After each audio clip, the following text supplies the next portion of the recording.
Okay, as you know, Fauci always said follow the science. Well, today we're going to really follow the science. I'm going to follow up to something that Ashley spoke about and what George spoke about earlier. And so, anyway, all right, before I get started, I got to state this. These statements have not been evaluated or validated by the FDA or any other regulatory agency. Thank you. These products are not intended to diagnose, treat, cure, or prevent any disease. All content shared and discussed is for educational purposes only. None of my discussions constitute recommended medical advice. Always consult your own physician. So anyway, during this journey, I was on a podcast out of England, and some German scientists happened to be watching it, and I get a phone call from them the next day, and we started talking. And it was probably one of the best conversations that I've had, because this guy, I found out later, he has started from day one about the research into the virus, the treatments, and he started a company that basically uses only natural products to help fight this illness. And there's a couple people in this room that are actually taking it right now. It's not a promotional, but it's in conjunction with the treatments like what Jordan's doing and what other people are doing, because it's a multi-level attack. I mean, we all have all kinds of problems. We know about them: cancer, autoimmune, the whole risk. But anyway, I got lucky and I ran into this gentleman, and I'm going to come back to this slide, walking down memory lane. I'm sure y'all all familiar with it. But this little pathogen, we'll say, this little pathogen is the reason why I'm standing here today. Because if it wasn't for this guy, I wouldn't be here. None of y'all would be here. We wouldn't be talking about it. And y'all have all heard about the spike protein, right? That's been driven into our head. And this part of the virus, this little spike, is a spike protein. But the virus has a bunch of stuff in it, all right? This is the genetic material of the virus, the nucleocapsid. That's where all the information is. Now, this is what I just found out this week, which I've actually got up and printed it on here today. I'm going to show y'all. All right, this information, genetic information, if you spread it out, it looks like that line up there. I'm not going to bore you with all the numbers. It's just a simple explanation. So that's where all the genetic code is. And that prints down into proteins. Okay, we won't have to go through the process. I just want to show you the pictures. And each one of these are proteins that are made. And right here in the middle is a spike protein. And that's the one that causes all the problems that we know about. There are other problems that are made into this, and I'm going to show you all in a minute how disturbing this really is. And I know probably most of y'all in this group understand that this was a natural virus that was definitely 100%, I don't care what anybody says, manipulated in multiple labs. This has been going on for years. The history is actually incredible if you follow it. It started in Russia in the 20s, and they were the first ones to actually make a biological weapon, and that actually did clotting and bleeding. So you'd clot and bleed at the same time. So that went on for years. The U.S. got involved in the 1900s and 2000s with DARPA, which is part of the Department of Defense. It's their research part of it. And anyway, they got involved, and I'll show you what they made. But let me get back to the spike protein. And then there are things on here called ORIFs, and the name is open reading frames. So those are just other types of proteins that are made that now we know are not good. It could be just as bad as a spike protein, and I'll show you this. ORF3A. Now, I sent this to my German scientist. I said, why hadn't you ever talked about it? He goes, chip, sent me a text right back. I talked about it 3 or 4 years ago. He was already on it. He already knew about it. It inhibits autophagy. And what is that? It's the process of clearing out your bad cells. It gets rid of your bad cells. That protein that they made into the virus prohibits that from occurring. So that gives the virus, it can stay in your body longer and do more damage. ORF6 suppresses interferon, so your body can't attack it. So it makes your immune system less protective against the virus. These are things put in by our government, DARPA, in their labs. And this material just got released. It's not out yet. Dr. Phillip out of Australia, there's 6,000 pages that will be released, but they're trying to figure out how to get released where they won't all get executed or killed. But this is just this week I'm learning of this material. ORF8 is an immune modulation to disrupt apoptosis. And apoptosis is your cell death, right? You have a bad cell, senescent cell that just doesn't do anything. If you have a cell that's been infected with a virus or a spike protein or whatever it is, it just sits there. Well, it's got to be out of the way because it clogs up things. Well, that protein will block that from occurring. Another way that makes this weapon more devastating. This is our stuff, DARPA, okay? This is what the Chinese helped add to the whole equation with the Wuhan and their military labs. They developed, and they came together. It's a pretty neat history of how they all came together. It wasn't like our good government, right? It wasn't like a Redfield or whoever. These people aren't doing this. These are the bad players underneath, people that are sneaking this information between each other. In China, they developed ORF11. It basically enhances COVID. This is all COVID, the virus that we have now, into humans. ORF19 amplifies replication to accelerate spread, so you pass it on quicker. 20, you get this. You get this idea of what's going on. This is definitely manipulated. The data's there, and it will be exposed. But you saw it here first. I mean, there's not many people in the country that know about that right there. Let's see. Okay. ORF9B.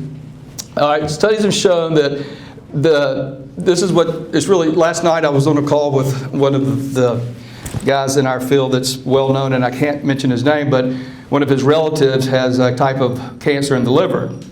And they were vaccinated, and we know from these studies from nature that the spike virus likes to stay in the liver. It'll go to the liver. It'll stay in the liver.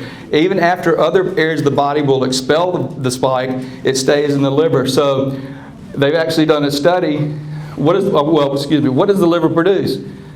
Your fibrinogen comes from your liver. Okay, that's where you make fibrinogen, is your liver. All right, and then of course when your thrombin mixes with that to produce the clot, right? Well, unfortunately, they've actually studied this, and they show that ORF9B upregulates producing the fibrinogen in a different abnormal way to produce more clot. So that's another part of the proteins that was put in this biological weapon, in my opinion. There's just a little statistics. Since the outbreak of the pandemic, 44 different countries have experienced a tenfold increase in incidence of at least 13 infectious diseases compared to pre-pandemic baseline. Some of the common diseases include what we're seeing: measles, tuberculosis, and whooping cough, and all that. So they're going to be scared. You're going to hear about it on the news. It's not that these things are getting more virulent. It's just that we're getting more ill. Our immune systems are tanking, and that's what's going on. These are the sources. All that information, I didn't have time this morning to put it up, but it's Dr. McMillan, Pure Media from Australia, and Dr. Joachim Gerlach. All right, this is the team that I've kind of hooked up with, and I've been working with them for almost a year now, and that's Joachim. He's the head of research and development. But I just want to throw this up. These names probably aren't relevant to you guys, but it's international. And it goes from, this guy's in Japan. He's a neuroscientist, probably knows more about prion disease, vascular issues of the brain. Been in the field for like 30 years. Brogna is in Italy. This is Dr. Jaeger that Jordan's, I think, you sent several patients to Cyprus, right, for apheresis. So anyway, Dr. Chetty, he's in South Africa. He actually is one of the guys that early in the pandemic, he was one of the first guys to break down how we would treat hyperinflammation, hypercoagulability. So each step of the way, he's the guy that did that. And he's really taught me a lot early on, along with Jordan. And this is more the team. Y'all may know Stephanie Seneff. Some of y'all probably in here have heard of her. She's an MIT doctor. And these are some of their papers that they have published, and some of them are peer-reviewed. So anyway, I feel very honored to be hooked up with these guys.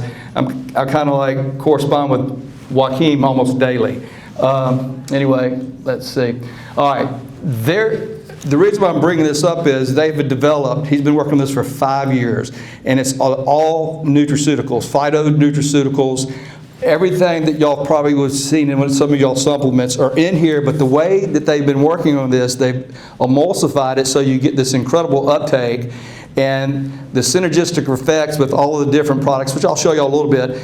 Anyway, it's just an incredible way, and it's great for mild to moderate disease. Even if you have severe disease, you can still give it because it'll boost your immune system and get your inflammatory process, all that back into check. So Anyway, phase 1 is they actually have proven this, and I'll show some examples, overriding the blocking of the autophagy, of clearing out the cell. One of their nutraceuticals will actually do that. It selectively breaks up the cells that are harboring the spike or the virus. So, you know, once that stuff's in your cell, you got to get it out. Well, it's okay to get it out. Let's say we break it up.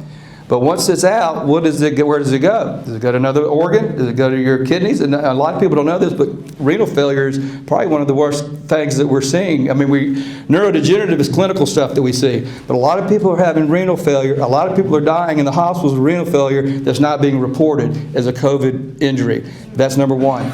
All right, so selective breakup of cells then you got it. Once they get out of the cells, you want to stabilize it, and one of their nutraceuticals, and it's all been proven, will stabilize it and flush that stuff out. And then it also will block the host receptor cells, and part of the virus, it'll actually go to their receptor binding domains, or where that virus will attach, it'll block that. So it's synergistic in its effect. Okay, and this is just a complicated picture. Don't want to know, but this is the big bad boy virus. We always heard about ACE2 as the receptor on the cells that it would attach to, but we since learned that it attaches to multiple places. 2 ways the virus gets into you, right? The lipid nanoparticle can just squeeze right in because it's a positive charge, or it can go through that and attach to any of those receptors. All right, so it's all right. So detection and pathologies of COVID-2 spike protein. All right, this is important because, you know, once we got over the virus, we thought this stuff would be out of us, or the shot, you know, was out of us. But this is Carlo Brogna. He's the Italian scientist, and he did a study. And this PP is specific. It's a double proline. It's part of the spike fragment that's in the vaccine. And he showed that in 50% of the analyzed patients, that it didn't matter what the IgG titer was, meaning that if the antibodies were 1,000 or 10,000, it didn't matter. About 50% still showed out to 187-day spike protein. That was one of the earlier studies. And then this study comes out right here by Bruce Patterson, who showed that, hey, we're seeing it out. This is a person that didn't have COVID but had a vaccine out to 245 days. So now we know it's hanging around. It's still in our bodies. And people like Summers is getting sick. I mean, it just stays around. It won't go away. So that's another study that just proved that. And then this is a study which is this is a PET scan with a certain tag. They tag a substance and it gets picked up. This person had T-cell activation. That was 2 years ago, and this is 2 years later. And you can see that's the parotid glands and the submandibular glands that are lit up. On there you can see it's not lit up. So even you can see activity in the heart, which is not normal. So, and then other places here you can see this in the lungs, the bone, and so anyway, after 2 years we're still seeing this T-cell activation, just destroying our immune system, keeping it hyperactive. This is a patient who has a type of T-cell lymphoma. We don't worry about the name, but I just want to show you this as an example.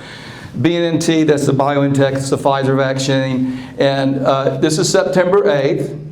On the 22nd, I wish I had a pointer, but I don't. But you can see the difference in, I'll tell you what, look at this. Can y'all see that, Eric? Nope, you can't see it. Sorry about that. Anyway, that picture on this picture right here, all the black spots are abnormal lymph nodes. Has a booster on September 22nd, has another PET scan, and you can see the difference. Can y'all clearly see the difference? So that's what we would consider one of those turbo cancers. I mean, it just blew up in 8 days. So that's not good. All right, and then when Jordan was talking about the neurological issues, here's a study. This is a sampling of 34 deceased patients.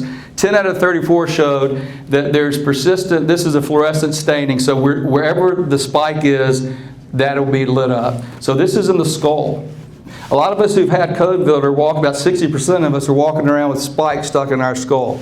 And we can only imagine, we're seeing a ton of neurological issues, but you can imagine the long-lasting implications of that, from micro blood clots to amyloid production. It just goes on and on and on. All right, this is just another picture, and through the research, we found that the activity will get into your meninges. So you have this skull-meninges connection. This is the skull, and that's the meninges. You can see how much is lit up in the brain, and so there's a direct connection there. So you'll have this spike uptake in the brain and the meninges, in the skull. So that's not good. This is just another fluorescent study showing the spike protein in the kidney cells and then in the head of a mice there. All right, this is in Jordan's expertise. I just wanted to put this up here to show you all that. Of course, the green are little fibrous or amyloid microclots, and you can see them, they're lighting up, right? So he grades it on a scale of 1 to 4, and Pretorius in South Africa. And they will see this if you have issues with your clotting. And anyway, this is just an example of one of the enzymes that if you touch it with spike protein, it'll make clots in your blood as well. That's all that's talking about there. But I'm showing you all because our goal is to get rid of this. And I'll show you in a minute that we have studies that with this product that I'm getting ready to talk about, it will bring this factor down. And there's already been a study here in the States doing that. And we don't want it to progress to this. And I'm sure y'all have all seen these. This started Richard Hirschman. He's the first one that came public with this. And actually when he did, I told him to come to my house. We took it around to two of the largest pathology labs here in Birmingham. They wouldn't look at it, wouldn't touch it, wouldn't help us out at all. So that's when it started going throughout the country, throughout the world. Now it's had many studies on it. And that's a study where they just broke down the protein content of it. But they've since studied it with high performance stuff that I don't want to explain. But anyway, there's a lot of stuff in there that shouldn't be, and it's not normal blood elements. Let's just put it that way. Okay? It's not normal blood elements. And it's not only in cadavers or people that have passed away. It is we're pulling cardiologists, interventional radiologists are pulling this out of people that are still living. So, all right, let the healing begin. We'll talk briefly about the products. Again, this is not as an advertisement. It's just one of the lines of medicines or nutraceuticals that we use to help combat this disease, and it's all natural stuff. And for all the health people in here, if you look at all the ingredients, they each serve a specific purpose. And I'm not going to go through each one of them for two reasons. One, I was told we got a limited amount of time. Two, I don't know them all, so we're not going to go through. So anyway, but basically, it supports immune resilience, detoxification, and a balanced inflammatory response. Key ingredients, you've all seen these before. There's some in here that promote enhancement into the digestive tract, and from cognitive improvement to cardiac improvement to you name it. It gets your immune system back in balance. And these are some of just the same products just listed in a different diagram here, and we don't have time to discuss all of them now, but anyway, they all work in synergy, and I'll show you that. These are some vitamins, all the vitamins that are in here, and it's amazing because I take a lot of supplements, and this is all contained in one product. It's all in a liquid, so you get this massive bioavailability, massive absorption. When you take capsules, you don't know what's coming in and what's going out. So this is all there, and the data has really been impressive so far that we've seen. There's a doctor here in town that uses it, and about 60%, well, she's used it over 60 of her patients, and everyone has shown improvement to some degree. And some have really improved, but everybody has shown improvement. And that's just a chart of all the ingredients and how they react with each other. And that's just the liquid form, just talking about how it's rapidly absorbed, it's got high bioavailability, and I'm trying to get through this as quick as I can. Anyway, this is the compound I was just talking about, but with that comes two other things. Sequestrol, which is the one that kind of binds the sick cell, and this product's called Senilessence. Again, it's all natural products. It's nothing pharmaceutical-wise, and that kind of takes the spike out and flushes it out of your body. And it's a senolytic, means it breaks down that bad dead cell, the zombie cell. It helps get rid of that. And then here's your omega-3s that they have, and then you have quicksilver melatonin. And people think, well, melatonin just helps you sleep. No, it's an immune modulator. And there's a channel in your brain, and you also have channels all over your body. It's called an aquaporin 4 channel, and it helps drain your lymphatic systems in your brain. So anyway, that's good for that. And they have a nasal spray that they use, but they're changing formulas. So this is a temporary fix. They're doing it on the oral spray, but the nasal spray will come back, and it'll be better, so you get fast absorption. And they also have other things in the future that'll help for neuro issues. Evidence-based studies. Okay, these are just a few quick studies I'm going to show. This is they did this on rats. They actually gave them a heart attack using isoproterenol, and I'll show you the difference between the ones that got the supplements and the ones that didn't get the supplements. Okay, this is a poor little fellow that did not get any supplements. These are bad. The purple are bad, okay? That's inflammatory cells. The white scarring, you see some blood up there. So this guy's gone. This is the supplement, just one supplement, the liquid product, excuse me. This is the Medicinals 9 without the liquid emulsification, and you can see there's marked improvement and difference between these two rats. This is heart muscle. This is with the suspension that they use. You can see that there's hardly any inflammation. They would really call this normal. So that's the difference between the delivery system and the difference in the improvement in the inflammatory process in the heart. All right, here's another mice. These bad reading mice during COVID. But all right, so here we go. This is spike protein that's injected into the tail of the mice, and this is without treatment. They hadn't started the treatment, and 72 hours later, this is the image that they take, and then 5 days out, you can see that the mice that got the treatment, you can see the red stuff has improved, and this is day 11. You can see that there's been improvement in the amount of spike protein that has left the body.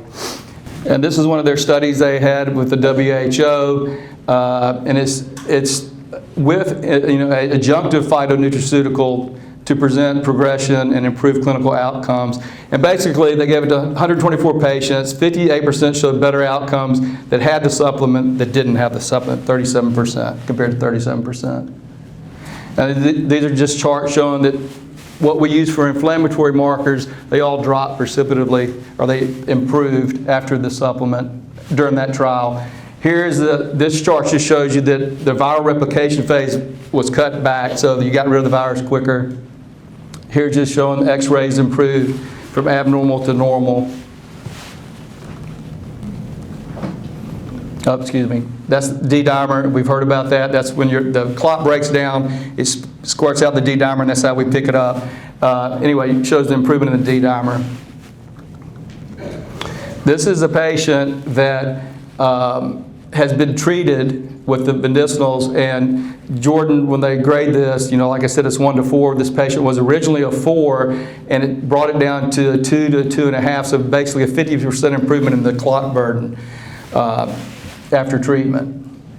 And this just shows you, this is just a quick graph that shows the supplementation in the liquid emulsified formula that they have, which is their proprietary blend, as opposed to a capsule. So you can see the difference in absorption. Same thing here. Capsule, their emulsified liquid. This is just another study.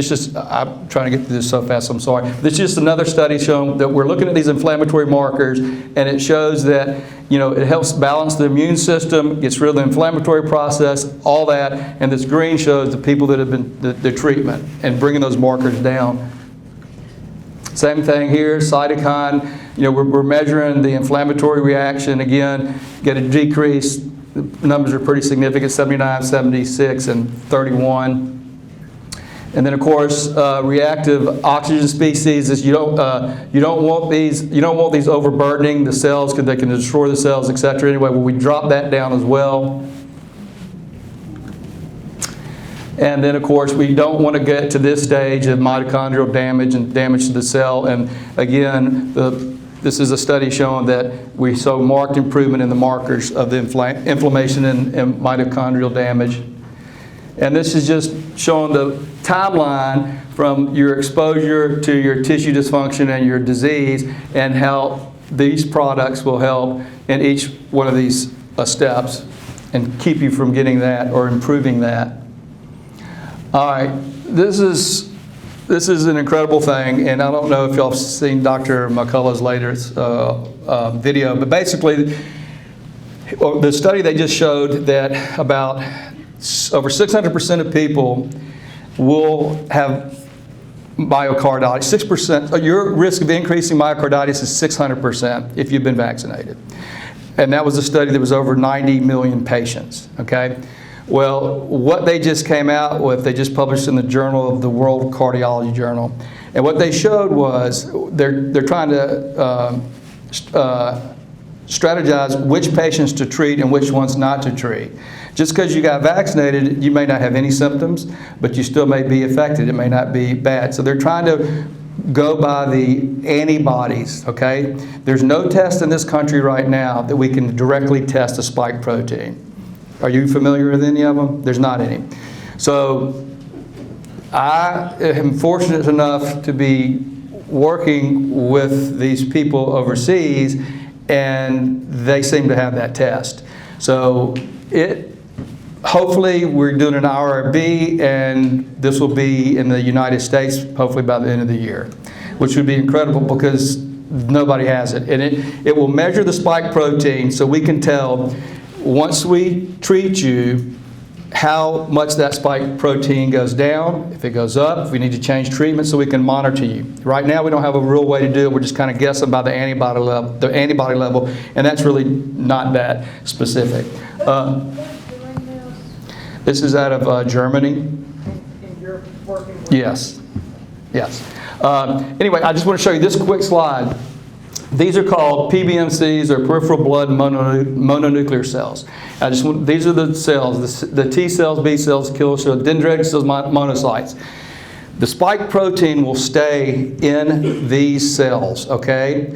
It usually doesn't stay in your blood for a long period of time, but if it's in the monocytes, that is a really good indicator of how bad your illness will be or how bad your immune system will be.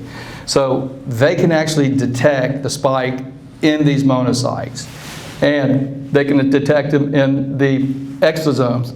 And exosomes are basically like little UPS trucks or FedEx trucks. They go from cell to cell. They do whatever's in that cell, and they communicate with other cells because they're important. And that's one theory we think how we get shedded on, right? The exosomes, when we talk, we spit, we touch each other's skin, we sweat. So that's one way we think they're coming out of our bodies. So anyway, we can detect the spike in that. And this is the test. It's called the S-Quant test kit.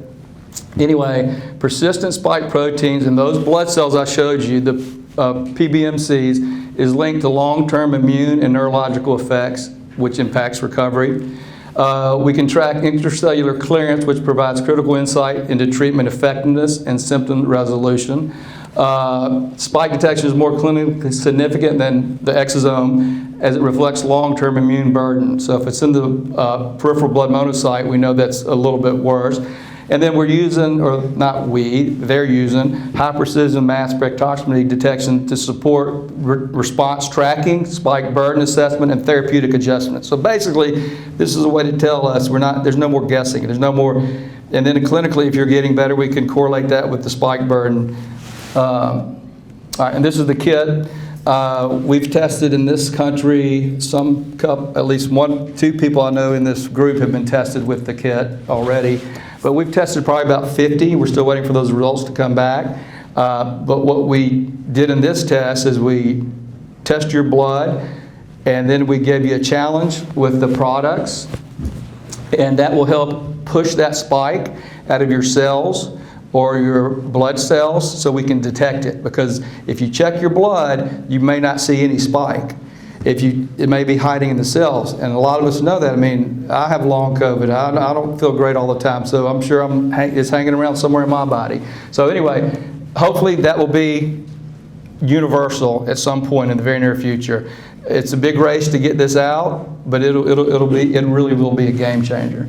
And I hope we can be the first in Birmingham, in the country, to bring it here. Anyway, this is Dr. Brigitte Koenig. She's in Germany. She's one of the leaders in the field, and testing these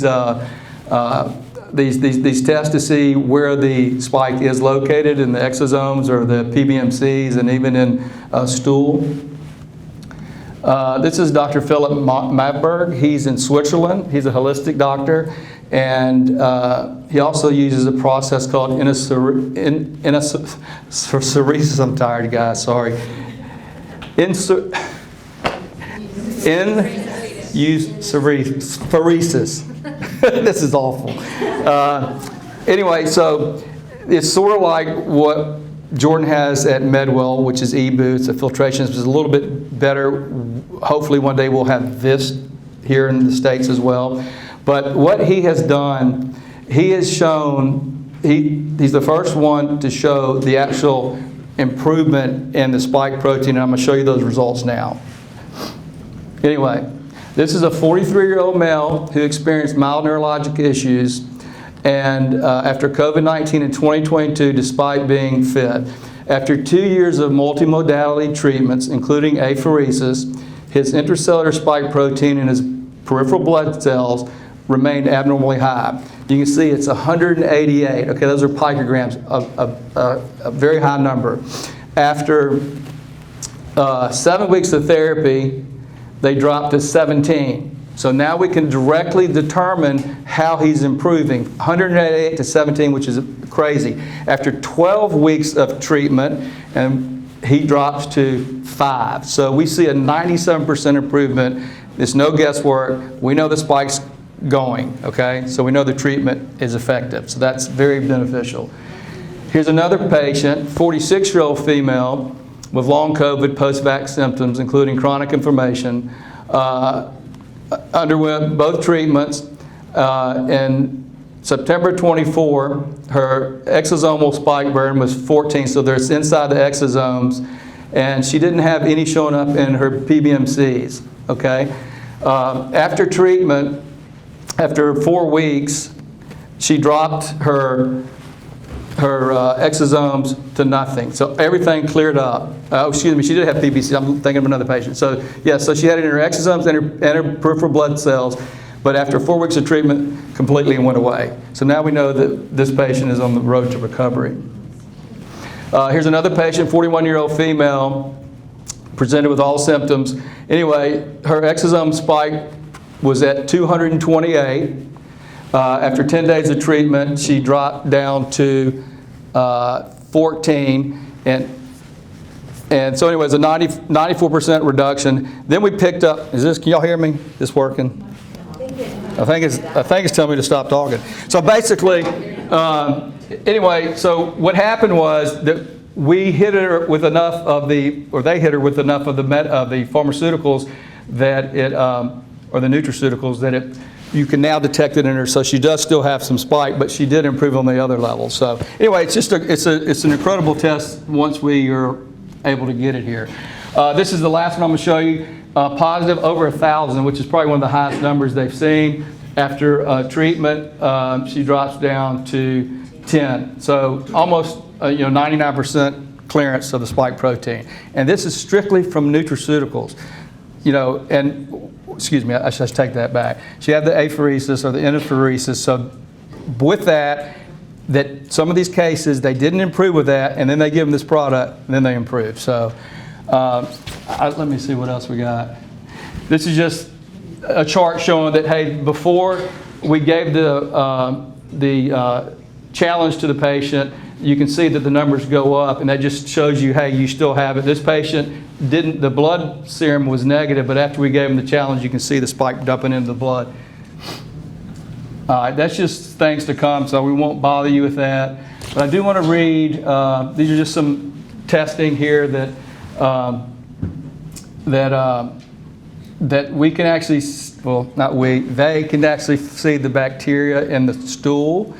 These things are bacteriophages where they get into your bacteria like your bifidobacteria and hijack it. So you're not only producing spike in different cells in your body, you're producing it in your bacteria and you're spitting it out. And so that's why when sometimes for treatment you have to get rid of all your bacteria and replace it because they're right there, and you know your immune system starts in your gut basically. So what I do want to read is, hold on real quick, where's my phone? I want to read this. This is from somebody that's sitting in this audience right here. And I want to read this because that patient is on this product. And they say, so I have had plantar fasciitis and low back pain. I feel so much better after 28 days of liquid sewage. She calls it sewage because it's got a lot of curcumin in it, and it tastes like, you know, that. So, but it's definitely attacking my immune system or my inflammation. So, and this is someone that's in this room that's been very ill. So anyway, it's promising. It's not a total cure, but it's one of the products that we have that's natural, as what Dr. Demucci was talking about. No pharmaceuticals involved. So anyway, with that, I'll end there. I'm done.